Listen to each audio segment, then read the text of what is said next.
Hello everyone. इस video का हमारा टॉपिक है कंपोजिट एंड सिंथेटिक वैरायटी। देखिए, वैरायटी से मतलब है यहाँ पे जो भी हम प्लांट डेवलप करेंगे, एक नया प्लांट हम डेवलप करेंगे तो वो एक नई वैरायटी होगी। तो वैरायटी तो ये हो गई हमारी। अब ये कंपोजिट और सिंथेटिक वैरायटीज़ क्या होती हैं? तो सबसे पहले हम सिंथेटिक वैरायटी को डिस्कस करते हैं। तो देखिए, मतलब सिंथेटिक वैरायटी से हमारा क्या मतलब है। सिंथेटिक वैरायटी में एक जो कीवर्ड है, आपको ये याद रखना है कि सिंथेटिक वैरायटी में जीसीए परफॉर्म किया जाता है। जीसीए टेस्ट परफॉर्म किया जाता है। जीसीए का मतलब होता है जर्नल कंबाइनिंग एबिलिटी टेस्ट। देखिए, ये तो एक डिफरेंट हमारा कॉन्सेप्ट हो गया, लेकिन एक जनरल देखें ना कि जीसीए क्या होता है। तो जीसीए का बेसिकली हम यूज़ करते हैं ये पता लगाने के लिए ना कि कौन सा पेरेंट बहुत बढ़िया है। देखिए, यहाँ पे आ जाते हैं, थोड़ा डिस्कस कर लेते हैं इसको कि मान लीजिए ये जीसीए टेस्ट होता है। तो जीसीए टेस्ट में मान लीजिए हम हाइब्रिडाइजेशन के लिए एक नई वैरायटी बनाने के लिए हम पेरेंट्स को चूज़ करना चाहते हैं। और पेरेंट्स को हम चूज़ करेंगे तो बहुत बढ़िया यील्ड देने वाले पेरेंट्स को हम चूज़ करना चाहते हैं। ठीक, तो उसके लिए क्या करेंगे, हमारे पास कई सारी वैरायटीज़ हैं। वैरायटी ए है, बी है, सी है, डी है, कई सारी वैरायटीज़ है हमारे पास। ठीक है, तो अब इसको क्या किया जाएगा ना, सबको क्रॉस करवाया जाएगा। ठीक है, अलग अलग वेराइटीज़ के साथ क्रॉस करवाया जाएगा। ठीक, मान लीजिए ए को बी से, फिर ए को सी से, डी से, मतलब अलग अलग वेराइटीज़ के साथ इसको क्या किया जाएगा, क्रॉस करवाया जाएगा। अब अलग अलग वेराइटीज़ के क्रॉस करेंगे तो इनसे हाइब्रिड बनेगा एक। ठीक है, हाइब्रिड बनेगा। ठीक, अब क्या होगा, मान लीजिए इस हाइब्रिड का यील्ड अगर इन दोनों पेरेंट्स में से किसी के साथ किसी से ज़्यादा आता है, ठीक, तो मतलब कि वो पेरेंट बेटर है, उसका कंट्रीब्यूशन ज़्यादा है। ठीक, मान लीजिए 30 क्विंटल पर हेक्टेयर दे रहा है, ये 20 क्विंटल पर हेक्टेयर दे रहा है।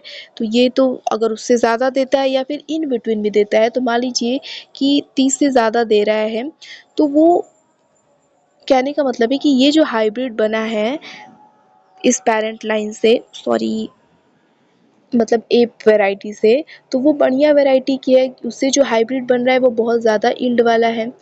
तो बेसिकली आपको इतना मतलब समझने की ज़रूरत नहीं है, हमारे तो सिलेबस में भी जीसीए नहीं है। बट इतना समझिए ना कि जीसीए का यूज़ हम ये चूज़ करने के लिए करते हैं ना कि जो हम पेरेंट यूज़ करना चाहते हैं हाइब्रिडाइजेशन के लिए, वो बहुत बढ़िया हो, उसकी यील्ड बहुत ज़्यादा बढ़िया हो। ठीक है, इसको याद रखिए। ठीक, तो जीसीए हम इसलिए परफॉर्म करते हैं। तो सिंथेटिक वैरायटी जब किया जाता है ना, तो उसमें जब जो भी पेरेंट चूज़ किए जाते हैं, तो उनको ना हाई जीसीए वाले पेरेंट चूज़ किए जाते हैं। मतलब जिनके पास हाई जर्नल कंबाइनिंग एबिलिटी होती है, मतलब वो बहुत ज़्यादा यील्ड देने वाले होते हैं। ठीक है, ऐसे समझिए। ठीक है, हाई जीसीए वाले पेरेंट को सिंथेटिक वैरायटी में चूज़ किया जाता है। ठीक है, तो एक तो ये तो जस्ट हमने सम याद रखने के लिए बोला है कि सिंथेटिक वैरायटी में आपको क्या याद रखना है कि पेरेंट्स को जीसीए टेस्ट सिंथेटिक वैरायटीज़ में करना ही पड़ता है। ठीक, तो ये सिंथेटिक वैरायटी होता है। अब देखिए सिंथेटिक वैरायटी में क्या होती है। तो देखिए, when more than one inbred with high GCR hybridized in all possible combinations and their seeds are mixed in equal amount and it is called synthetic variety। अब इनब्रेड क्या हो गया, तो देखिए इनब्रेड क्या होता है कि एक तो हाइब्रिड हमारा बनता है ना। हाइब्रिड में हम क्या करते हैं, हाइब्रिड में दो डिफरेंट वैरायटीज़ को हम क्रॉस करवाते हैं, तो हमारा हाइब्रिड बनता है। दो डिफरेंट जेनेटिक कॉम्बिनेशन वाले रहते हैं, तो वो हाइब्रिड बनता है।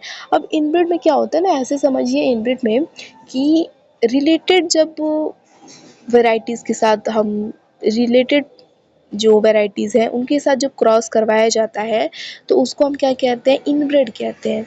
ठीक है, बहुत डिस्टेंटली नहीं जाते, रिलेटेड जब प्लांट वैरायटीज़ होती हैं उन्हीं के साथ जब ब्रीडिंग करवा दी जाती है, तो उससे जो प्रोजेनी बनती है हम उसको इनब्रिड कहते हैं। तो देखिए सिंथेटिक वैरायटी में क्या होती है, यहाँ पे आती है डेफिनेशन। इसको समझ लेंगे तो डेफिनेशन भी समझ में आ जाएगी। देखिए, हमने कहा कि जीसीए तो ज़रूरी है भाई सिंथेटिक वैरायटी में, जीसीए के बिना सिंथेटिक वैरायटी नहीं होगी। तो मान लीजिए आपके पास A B C D F मतलब 6 तरीके की आपके पास वैरायटीज़ हैं। ठीक है, 6 क्रॉप वैरायटीज़ हैं आपके पास। अब आप क्या करेंगे, ये सब पेरेंट्स हैं, मतलब ठीक वैरायटीज़ हैं, तो इनको जीसीए करना पड़ेगा। जीसीए टेस्ट इसका किया जाएगा। ठीक, तो जीसीए टेस्ट में ये पता चला कि ए का हाई जीसीए है, ये भी हाई जीसीए, ये भी हाई जीसीए, ये भी हाई जीसीए। जो बी वाला और ई वाला जो वैरायटी है उसका जीसीए लो है। तो जिसका लो जीसीए होता है मतलब ये ज़्यादा यील्ड नहीं देगा, ये किसी काम की नहीं है, तो हम इसको रिजेक्ट कर देंगे। ठीक है, तो हमने क्या कर दिया, इसको भाई रिजेक्ट कर दिया। ठीक है, इसको रिजेक्ट कर दिया हमने क्या कर दिया, इसको रिजेक्ट कर दिया। अब हमारे पास ये वैरायटीज़ बची हैं। ये वैरायटीज़ क्या है, बहुत हाई जीसीए वाली हैं। इनकी कंबाइनिंग एबिलिटी, यील्ड देने की जो क्षमता है वो बहुत ज़्यादा है। अब जो ए सी डी एफ वैरायटीज़ हैं आपके पास, इनको हर पॉसिबल कॉम्बिनेशन में क्या किया जाएगा, इनका हाइब्रिडाइजेशन करवाया जाएगा, क्रॉस करवाया जाएगा हर पॉसिबल कॉम्बिनेशन में। अब हर पॉसिबल कहने से क्या मतलब है कि ए का सी से, ए का डी से, ए का एफ से। ठीक, अब ये पॉसिबल कॉम्बिनेशन हो गया। फिर सी का डी से, सी का एफ से, फिर डी का एफ से। तो यही जो पॉसिबल कॉम्बिनेशन है, ए का सी से, डी से आपने करवा ही दिया, फिर डी का एफ से, सी का डी से। तो जितने भी पॉसिबल कॉम्बिनेशन होते हैं इनका क्रॉस करवाया जाता है। अब क्रॉस करवाने के बाद जब मैच्योर होगा, यील्ड आएगी, तो क्या होगा, हार्वेस्टिंग की जाएगी और सीड आएगा। ठीक है, क्रॉस करवाया आपने तो सीड आया, सीड सबका मिलेगा ना हार्वेस्टिंग करने के बाद। तो आप क्या करेंगे, तो सीड की मात्रा सबकी अलग अलग होगी। कोई 50 ग्राम होगा, कोई एग्जाम्पल के लिए 50 ग्राम सीड नहीं मिलेगा, एग्जाम्पल के लिए 50 ग्राम, किसी का 60 ग्राम, किसी का 10 ग्राम, ऐसे। सॉरी, 10 ग्राम तो नहीं ले सकते, सब 20-20 लिए। तो ऐसे होगा मात्रा। अब आप क्या करेंगे, जितना हार्वेस्ट आपने किया है ना, सबकी सीड को इक्वल अमाउंट में लेंगे।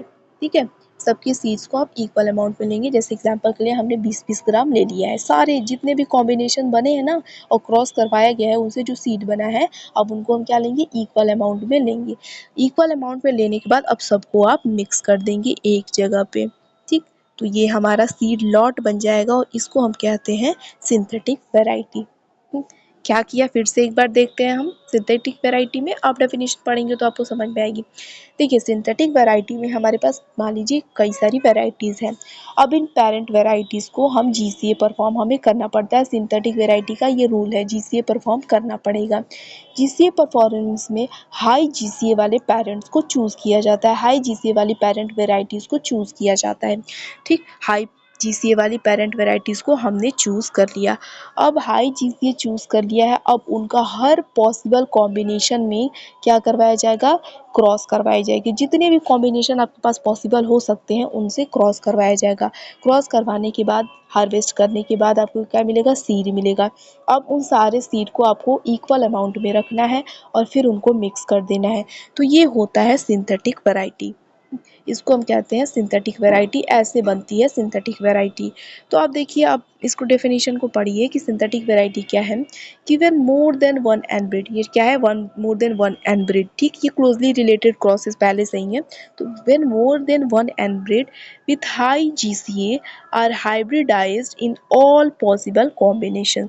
तो जब एक से ज़्यादा इनब्रेड, ठीक है, एक से ज़्यादा इनब्रेड हाई जीसीए वाले, ठीक है, हाई जीसीए वाले एक से ज़्यादा एनब्रेड को हर पॉसिबल कॉम्बिनेशन में हाइब्रिडाइज करवाया जाता है और उनको सीड्स को मिक्स किया जाता है इक्वल अमाउंट में।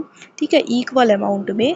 ठीक है, तो उसको हम क्या कहते हैं, सिंथेटिक वैरायटी कहते हैं। ये हमारा सिंथेटिक वैरायटी का डेफिनेशन हो गया। When more than one inbred with high GCA are hybridized in all possible combinations and their seeds are mixed in equal amount is called synthetic variety। ठीक है, अब सिंथेटिक वैरायटी में क्या है, GCA combining ability test जो होती है वो की जाती है पेरेंट के सिलेक्शन के लिए। ठीक, पेरेंट को सेलेक्ट होने के लिए पेरेंट को हाई जीसीए वाला पेरेंट ही चूज़ किया जाता है सिंथेटिक वैरायटी में। ठीक, या फिर सिंथेटिक वैरायटी की और एक और डेफिनेशन है कि synthetic variety is produced by crossing in all possible combinations a number of lines that combine well with each other. तो ये सिंथेटिक वैरायटी की एक और डेफिनेशन है। तो ये हो गया सिंथेटिक वैरायटी। अब आते हैं एक दो और इसमें टॉपिक है हमारी, जनरेशन ऑफ सिंथेटिक वैरायटी। देखिए, जनरेशन ऑफ सिंथेटिक वैरायटी क्या मतलब है, ये जो हमारे पास जनरेशन आई है ये सीन वन है। ठीक है, ये F1 जनरेशन है। ठीक, तो ये सीन वन हम इसको कहेंगे, पहली जनरेशन जो बनती है सिंथेटिक वैरायटी की। अब सीन वन का जब ओपन पॉलिनेशन करवाया जाता है, ठीक, ओपन आपने रख दिया, ऐसे पॉलिनेशन होगा, तो उससे जो अब नई प्रोजेनी आएगी तो उसको हम सीन टू कहते हैं। फिर जब सीन टू आएगी, इसकी ओपन पॉलिनेशन करवाएंगे तो सीन थ्री बनेगी और ऐसे ही ये चलता रहेगा। ठीक है। The open pollinated progeny from syn 1 generation is termed as syn 2। जो सीन 1 जनरेशन के बाद जो ओपन पॉलिनेशन करने के बाद प्रोजेनी बनती है उसको सीन 2 कहते हैं, और सीन 2 से फिर सीन 3 बनती है। ठीक है, ये जनरेशन चलती रहती है। तो इस जनरेशन से हमें क्या मतलब है, हमें ये मतलब है कि हमें परफॉर्मेंस देखनी होती है, यील्ड देखनी होती है। तो जो सीन 2 का यील्ड होता है ना, वो सीन 1 से कम होता है। मतलब जनरेशन 1 का जो यील्ड होता है वो जनरेशन 2 का यील्ड से ज़्यादा होगा। मान लीजिए 50 क्विंटल पर हेक्टेयर सीन 1 का क्या था, सीन 1 का यील्ड था, ठीक है, 50 क्विंटल पर हेक्टेयर। लेकिन सीन 2 का यील्ड क्या होगा, 30 या 35 क्विंटल ही पर हेक्टेयर ही होगा। ठीक है, तो सीन 2 का जो यील्ड होता है वो सीन 1 से कम होता है। लेकिन फिर जो नेक्स्ट जनरेशन सब आएंगी, सीन 3, सीन 4, अलग अलग जो नई नेक्स्ट जनरेशन आएंगी, वो सीन 2 के बराबर ही होती हैं। ठीक है, ये चीज़ आपको याद रखनी है। अब ये होता क्यों है, तो जो परफॉर्मेंस होती है, जो यील्ड होती है सीन 2 की, वो क्या होती है, लोअर होती है सीन 1 से। ठीक, क्यों, क्योंकि नए जीनोटाइप्स बनते हैं और इससे क्या होता है, हेट्रोजाइगोसिटी में डिक्रीज होता है, और रैंडम मेटिंग की वजह से, क्योंकि आपने क्या करवाया है, ओपन पॉलिनेशन करवाया है, तो रैंडम मेटिंग होगी। उसकी वजह से क्या होती है कि नए जीनोटाइप्स बनते हैं, थोड़ी हेट्रोजाइगोसिटी में कमी आती है, अलग अलग वेरिएशंस आ जाते हैं। इसीलिए सीन 2 की जो क्वालिटी होती है, थोड़ा परफॉर्मेंस होता है, यील्ड होता है, वो थोड़ा कम होता है। ठीक, तो ये हो गया हमारी सिंथेटिक वैरायटी। अब आते हैं कंपोजिट वैरायटी। तो देखिए, सिंथेटिक वैरायटी आपको समझ में आ गई, तो कंपोजिट वैरायटी बिल्कुल ईजी है, सिंपल, इसमें कुछ नहीं है। यहाँ पे जीसीए टेस्ट नहीं किया जाता है। सिंथेटिक वैरायटी में जीसीए टेस्ट जरूरी होता है, यहाँ पे जीसीए टेस्ट नहीं किया जाता है। तो यहाँ पे देखिए क्या होगा, सेम चीज़ होगी कि व्हेन, बस जीसीए टेस्ट नहीं होगा, तो when more than one superior and inbred are crossed in all possible combination, जब एक से ज़्यादा जब इनब्रीड को ऑल पॉसिबल कॉम्बिनेशन में हाइब्रिडाइज करवाया जाएगा और फिर उनकी इक्वल अमाउंट ऑफ सीड को मिक्स किया जाएगा, तो ये कॉम्पोजिट वैरायटी होता है। सेम उसी की तरह चलता है, सिंथेटिक वैरायटी की तरह, बस इसमें हम जीसीए नहीं करते हैं। जैसे देखिए कि हमारे पास 4 वैरायटी हैं, ठीक है, हमने 4 पेरेंट वैरायटी ले ली है, ए बी सी डी। अब इनको जीसीए वीसीए का कोई झंझट नहीं है, तो हम इसमें जितने भी पॉसिबल कॉम्बिनेशन होंगे सबका हम क्या करवा देंगे, हाइब्रिडाइजेशन करवा देंगे। ठीक, हमने क्या करना है, इसकी एक नई वैरायटी बनानी है, तो जितने भी पॉसिबल कॉम्बिनेशन होंगे बस हम हाइब्रिडाइजेशन करवा देंगे। देखिए, ए का बी से, ए का सी से, ए का डी से, फिर बी का सी से, फिर बी का डी से, सी का डी से, यही पॉसिबल कॉम्बिनेशन है हमारे पास, तो हम हाइब्रिडाइजेशन करवा देंगे। अब हाइब्रिडाइजेशन करवाने के बाद ये मैच्योर होगा, रिप्रोडक्शन फेज इसका खत्म हो गया, तो क्या होगी, हम हार्वेस्ट करेंगे और सीड्स को ले लेंगे। ठीक है, हमने सीड्स को ले लिया। अब क्या करना है, सबका ज़रूर थोड़े कि इक्वल मात्रा में सीड होगा, यील्ड होगी, लेकिन हम क्या करेंगे, सारी सीड्स को इक्वल मात्रा में हम रखेंगे। सबका हमने 20-20 ग्राम ले लिया। अब इसको क्या कर देंगे, मिक्स कर देंगे, और हमारी कंपोजिट वैरायटी बन गई। ठीक है, तो ये कंपोजिट वैरायटी होती है। इसमें सेम सिंथेटिक वैरायटी की तरह है, बस हम इसमें जीसीए नहीं करते हैं, जनरल कंबाइनिंग एबिलिटी टेस्ट इसमें नहीं होता है। तो ये होता है हमारी कंपोजिट वैरायटी। यही डेफिनेशन एक और है कि a composite variety is produced by mixing the seeds of several phenotypically outstanding lines and encouraging open pollination to produce in all possible combination among the mixed line। ये होती है हमारी composite variety. अब achievement की बात करें कि synthetic variety में और कंपोजिट वैरायटी में क्या-क्या अचीवमेंट हमें देखने को मिला है। तो देखिए, सिंथेटिक वैरायटी के द्वारा हमने शुगर बीट की एक वैरायटी बनाई है, प्लांट सिंथेटिक 3, कॉलीफ्लावर की भी वैरायटी बनी है सिंथेटिक 3, और बाजरा की भी वैरायटी बनी है ICMS 7703। ये सिंथेटिक वैरायटी के द्वारा बना है। बात करें कंपोजिट वैरायटी की, तो कंपोजिट वैरायटी भारत में पहली कंपोजिट वैरायटी 1967 में रिलीज़ की गई थी, और फिर उसमें 6 मेज़ कंपोजिट थे। ठीक है, मेज की वैरायटीज़ थी कंपोजिट वैरायटी के द्वारा बनाई गई अंबर, जवाहर, किसान, विक्रम, सोना और विजय।